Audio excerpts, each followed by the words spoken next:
Hello everyone, good morning. সকলে কেমন আছো? আশা করি ভালো আছো, সুস্থ আছো। আমি এখন অনেক ভালো আছি। আর আজকে আমি বাড়িতে চলে এসেছি, আর বাড়িতে এসেই ভিডিওটা এডিট করে আজকে ছাড়ছি। এটা হলো আমার বাপের বাড়ির লাস্ট ভিডিও।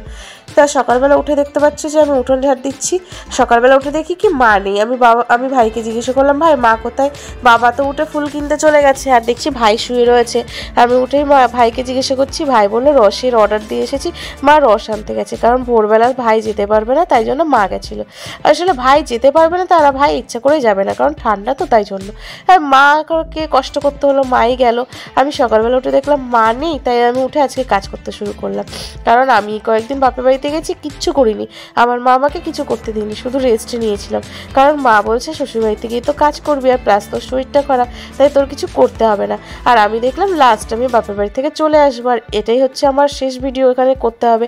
আর এখানে একজনের রিকোয়েস্ট করেছিল আমাকে কমেন্টসে একজনে জানিয়েছিল যে আমাকে গোবর দেওয়া, ঝাড় দেওয়া, বাপের বাড়িতে মানে গ্রাম্য পরিবেশের কাজগুলো করে ভিডিও করতে, সেই সব নিয়ে। তাই সেই কাজগুলো করতে আমি চলে এসেছি। অবশ্যই তিনি আমাকে শাড়ি পরে করতে বলেছিল, কিন্তু ওই বাড়িতে আমি কোনো শাড়ি নিয়ে যাইনি, তাই করিনি। এটা হলো আমাদের গোয়াল ঘর, আর এই যে এটা হচ্ছে আমার কাকিদের ঘর, আর ওটা হচ্ছে আমাদের ঘর। তা যাই হোক, আমি এখান থেকে এটা ঝাড় দিয়ে গোয়ালের দিকটা নিয়ে যাচ্ছি। আর আমাদের উঠোনটা অনেকটা বড়, ওই যে রাস্তার মোড়ে মাথা দেখছো, আর এই মোড়ে মাথা থেকে পুরোটাই একদম উঠোন। আর সকালবেলা দেখো এখনও কুয়াশা কাটিনি, আর আমি এইভাবেই খালি গায়ে ঝাড় দিচ্ছি। আমি উঠোন ঝাড় দিতে দিতেই আমার মা রস নিয়ে চলে এসেছিলো। আর আসার পরে বলছি কি, আমার মা জননী খালি গায়ে উঠোন ঝাড় দিতে কে বলেছে? চাদর নেয়নি কেন? আমার মা আবার এরকম বলছে। আর এখানে যে মুরগিগুলো দেখছো না, এইগুলো হলো আমাদের মুরগি, আর এটা হলো মুরগির ঘর। আর এই দেখো আমার উঠোন ঝাড় দিয়ে কমপ্লিট হয়ে গেছে। আর আমি এখন মুরগিগুলোকে ছেড়েছিলাম, আর মুরগিগুলো না দৌড়ে আমার কাছে চলে আসছিলো খাবার খাওয়ার জন্য। আমি তো জানতাম না যে মা এগুলোকে খাবার দেয়, তাই মা আমাকে বলেছিল যে ওগুলোর আমি খাবার দিই, তো তাই ভেবেছিল যে ওকে তুই খাবার দিবি, তাই তুই খাবার দিসনি দেখে তাই চলে এসেছিলো তোর গায়ের মধ্যে। লাস্টে পরে মা আমাকে দেখিয়ে দিল কোথায় খাবার ছিল, তাই আমি দেখলাম এর মধ্যে কৌটোটার মধ্যে মা খাবার রেখেছিল ওদের জন্য, তাই সেই খাবারগুলো ওদেরকে দিলাম। যতক্ষণ না ওরা এখান থেকে খাবার খেলো, ততক্ষণ কিন্তু এখান থেকে ওরা নড়লো না, কারণ ওরা থাকেই না, ওরা কিন্তু চলে যায়। যাই হোক, এখন ওরা খাবারটা খেয়ে নিয়ে চলে গেল। আর আমিও অনেকটা খাবার দিয়ে দিলাম, দিয়ে আমি আবার চলে যাব গোয়াল ঘরে গোবর আনতে। দেখো আমি গোবর নিয়ে এসেছি, আর এটা হচ্ছে আমাদের গোলাঘর মানে আমাদের এখানে ধান থাকে। আমাদের মাঠে যে ধান চাষ হয়, সেই ধানগুলো নিয়ে এসে আমাদের এখানে রাখা হয়। যখন আমাদের এগুলোকে সেদ্ধ করা হয়, সেদ্ধ করে গরম করে ভাপিয়ে তারপরে চাল তৈরি করা হয়, তা ততদিন এখানেই ধানগুলো থাকে।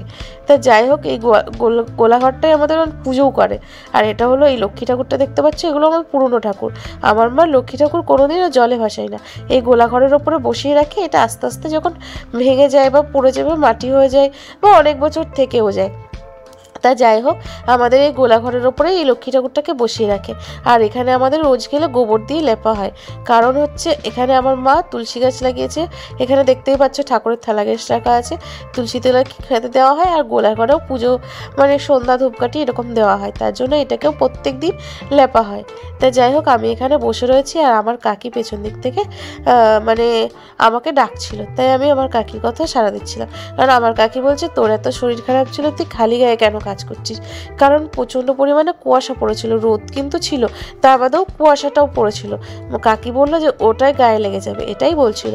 আমি বললাম যে আমি না কাজ করতে গেলে কোনো কিছু নিয়ে করতে পারি না, তাই যাই হোক, ভয়েসের যদি কোনো কিছু প্রবলেম হয় আমাকে একটু ক্ষমা করে দিও, কারণ আমার তো এখনও ঠান্ডা খুব বেশি সারিনি, তাই একটু কাশি মাঝে সাঝে হয়ে যায়, কারণ জোরে জোরে কথা বললে হয়ে যায়।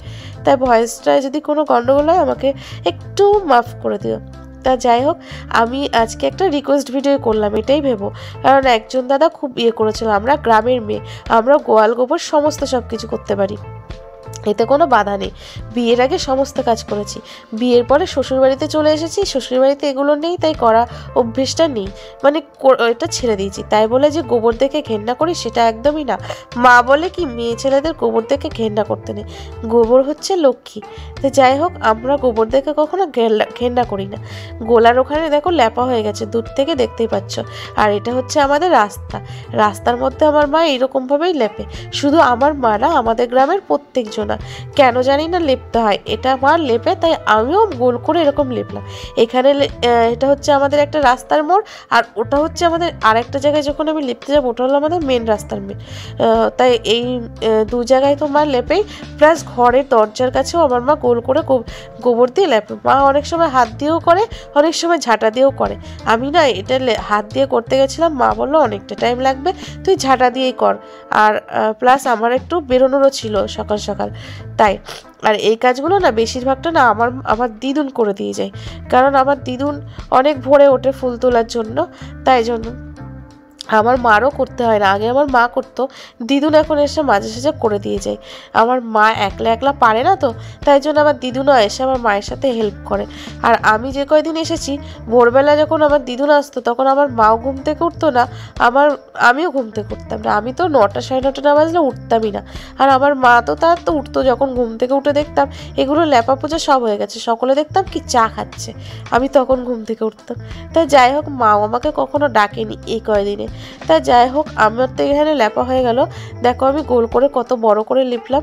মাও এত বড় বড় করেই লেপে, আগে ছোট ছোট করে লিপতো, যেহেতু দিদা এসে এরকম বড় বড় করে লিপতে শুরু করেছে, তারপর থেকে এরকম বড় বড় করে করে।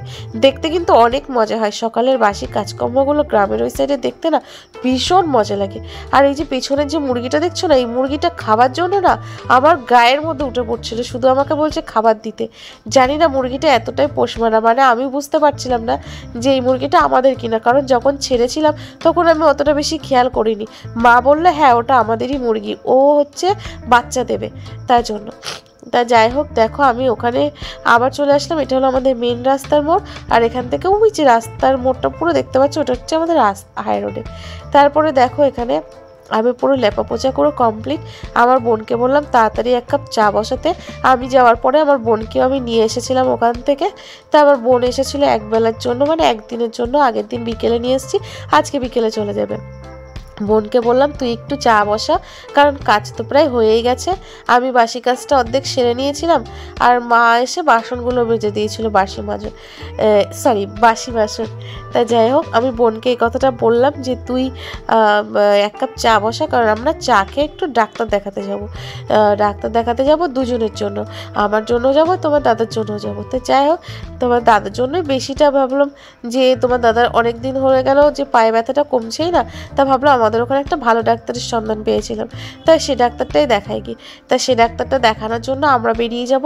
আর ডাক্তারটা বসে 8টা থেকে, আমরা জানতাম 8টা থেকে, কিন্তু ওখানে গিয়ে দেখি ডাক্তারবাবু বসে 10টা থেকে। তা যাই হোক, আগে গিয়ে লাভই হয়েছিল, কারণ নাম লেখানোর ছিল। তাই দেখো আমি এখানে যে নেতাটা দিয়ে আমি মানে লেপা পোছা করছিলাম, সেটা আমি এখন রাখতে যাব, কারণ এখানে আমি হাত দিয়ে করতে গেছিলাম। মা বললো হাত দিয়ে করতে হবে না, তুই ঝাঁটা দিয়ে কর। তাই আমি গোবরটা ভালো করে গুলে নিলাম হাত দিয়ে জল দিয়ে দিলাম। এবার আমি ঝাঁটা দিয়ে এটা সুন্দর করে লেপে নেবো। আর এই লেপা পোছাগুলো কেমন লাগলো অবশ্যই কমেন্টস করে বলো। আর ওই যে দেখতে পাচ্ছ দূরে একটা ভাঁড় রাখা আছে, মাটির হাঁড়ি রাখা আছে, ওর মধ্যেই ছিল রস। আমার মা নিয়ে এসেছিল, যেমন মিষ্টি তেমন টেস্টি। আর শীতকালে বাপের বাড়ি গেলে রস খাবো না তাই কখনো হয়? এই রসটা কিন্তু পরেও আমি গিয়ে খেতে পারতাম, তবুও মা বললো যখন আসবি তখন আসবি, আবার এখন তো এসেছিস, এখন খেয়ে যা। তাই আমার ভাইকে বলতে হয়নি, আমার ভাইয়ের সামনে একবার আমার মা জাস্ট বলেছিল যে মেয়েরা আসছে একটু রস পাবে না।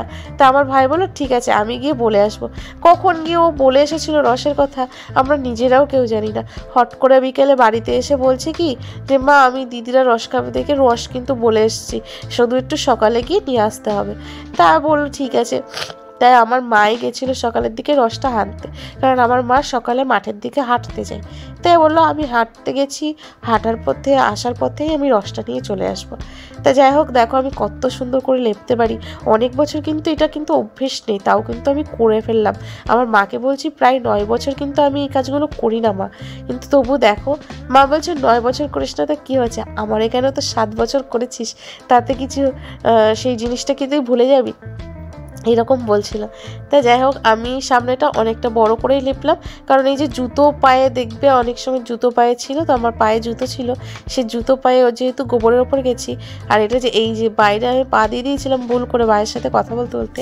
আর এই যে আমার ভাই দেখো সকাল সকাল আজকে ঘুম থেকে উঠেছে, বেলা 10টা না বাজলে কিন্তু ঘুম থেকে ওঠে না, সকাল সকাল উঠেছে, কারণ আমাদের যে ক্ষেতে চন্দ্রমল্লিকা লাগানো হয়েছে সেই চন্দ্রমল্লিকাতে ও পাতকাঠি দিয়ে মাচা টাইপের করতে যাচ্ছি, কারণ যদি পাতাকাঠি না দেওয়া হয় তাহলে চন্দ্রমল্লিকাগুলো না সব মাটির সাথে শুয়ে পড়বে, তখন আর ভালো হবে না ফুলগুলো, তার জন্য। তাই ওকে সকাল সকাল উঠতে হয়েছে, কারণ তার সাথে ভাইয়ের সাথে একটা জোনও যাবে এর জন্য। তাই যাই হোক, আমার ভাই তাড়াতাড়ি রস খেয়ে ওর মতো করে বেরিয়ে গেছিলো। পরে আমরা রস খেতে বসেছিলাম। আমরা রস খেয়েছি, 1 গ্লাস করে রস খেয়েছি।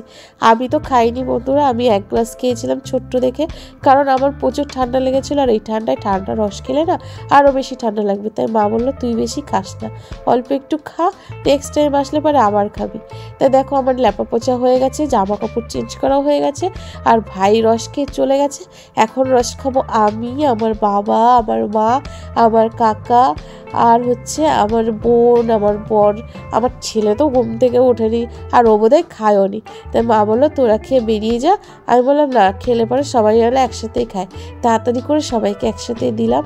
আর এই দেখো এক মগ আমি রসটা ছেঁকলাম, দেখতে পাচ্ছ কত সুন্দর লাগছে, কালারটা খুব সুন্দর। তাই যাই হোক, আমার বাবা এই যে চলে এসেছে। আমার বাবা গিয়েছিল বাজারে ফুল কিনতে, যেহেতু বলেছি আমাদের ফুলের ব্যবসাও আছে, তাই ফুল কিনতে গেছিলো।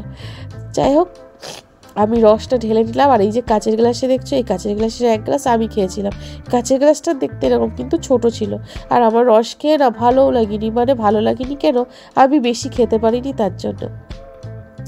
তা যাই হোক, আমি এখন রস খাই, রস খেয়ে ডাক্তারখানার উদ্দেশ্যে বেরিয়ে যাই।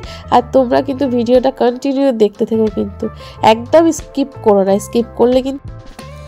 এরপরে আমরা চলে গেছিলাম ডাক্তার দেখাতে। তারপরে সেখানে গিয়ে দেখো, এটা ডাক্তারবাবুর ডগি, ঠিক আছে। তা উপরের তলায় ডাক্তারবাবু থাকে, নিচের তলায় চেম্বার আছে ওনার। তাই উনি ডগিটা ছেড়ে দিয়েছে, নিচে চলে আসে। কিন্তু সবার সাথে দেখো কাউকে দেখে চেঁচামেচি কিছু করছে না, আর বারবার ঘুরে ঘুরে না তোমাদের দাদার কাছে চলে আসছে আদর খাওয়ার জন্য। তা ওকে একটু আদর করে দিলাম। আর তারপরে আমরা বাড়ি চলে এসে আর বিকেলের দিকে দেখো মাঠে ঘুরতে এসেছি চন্দ্রমল্লিকার জমিতে। কত সুন্দর দেখো চন্দ্রমল্লিকা সব ফুটে উঠেছে। আর আমি ভিডিও করি, এখানে সবাই অনেকেই জানে, তাই ও দূর থেকে দেখো পোজ দিচ্ছে। এটা হচ্ছে আমার একটা ভাইয়েরই বন্ধু, ওখান থেকে হাসছে আর আমাকে ফুল নিয়ে পোজ দিচ্ছে, হচ্ছে এই ফুলটাকে জুম করে তোল, জুম করে তোল। তা দেখো ওটা দেখিয়ে দিলাম। তো আজকে ভিডিওটা তোমাদের সকলে কেমন লাগলো অবশ্যই কমেন্ট করে জানিও, ভালো লাগলো অবশ্যই একটা লাইক করে দিও, চ্যানেলটাকে সাবস্ক্রাইব করে পাশে থেকে সকলে।